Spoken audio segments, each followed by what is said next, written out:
Ang isang monghe sa pagiging Kristiyano ay nagtataglay ng mga katangiang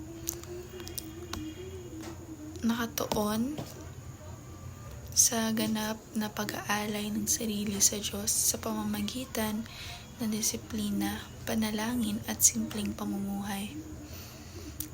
Una, gumagawa sila ng panata ng kahirapan, kalinisan at pagsunod.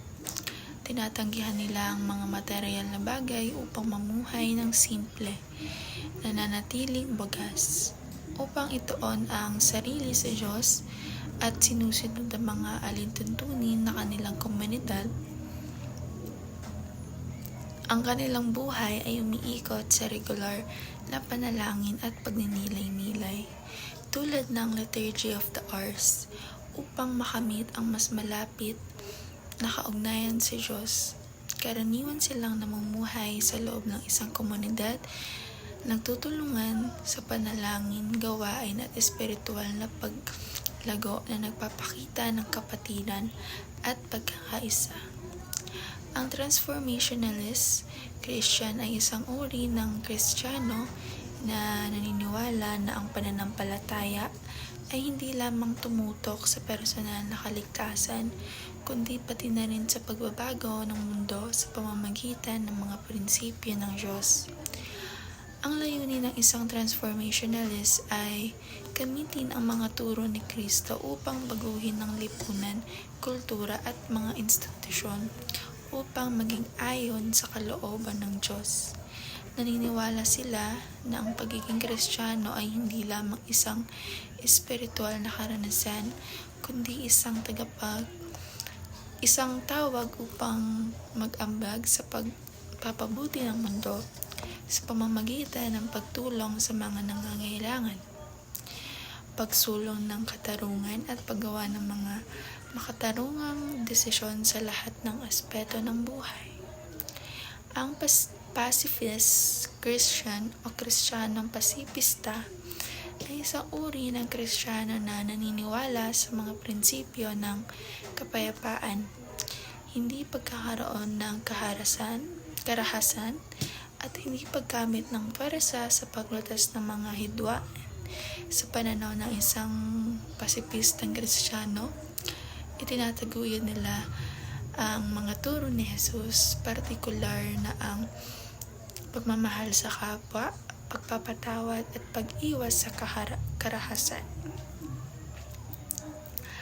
Ayon sa kanilang pananaw, ang paggamit ng karahasan ay hindi ayon sa kalooban ng Diyos at ang tunay na lakas ay matatagpuan sa pagpapakita ng kabutihang loob, pagtanggap at kapayapaan. Ang 1 John chapter 2 verse 15 to 16 ay nagbabala sa mga Kristiyano laban sa pagmamahal sa mundong ito at sa mga makamundong bagay. Sa talatang 15, ipinapaalala ni John na hindi dapat ibigin ang sanlibutan o ang mga bagay na nasa sanlibutan dahil kung ang isang tao ay nagmamahal sa mundo, hindi niya tunay na minahal ang Diyos. Sa talatang 16 naman, tinutukoy ni John ang tatlong aspeto ng kasalanan na hindi nanggagaling sa mundo: ang kalikuan ng laman, mga makasalanang pagnanasa, ang kalikuan ng mga mata, mga bagay na nakikita na humihikayat ng kasalanan, at ang pagmamagaling ng buhay, ang kayabangan at pagpapakita ng sarili. Lahat ng ito ay hindi mula sa Diyos kundi mula sa mundong puno ng kasalanan. Sa kabuuan, tinuturuan tayo ng mga talatang ito na huwag magbigay ng labis na pagpapahalaga sa pansamantalang mga bagay dito sa mundo, kundi ito ang ating pagmamahal at pagsunod sa Diyos na siyang tunay na layunin ng ating buhay.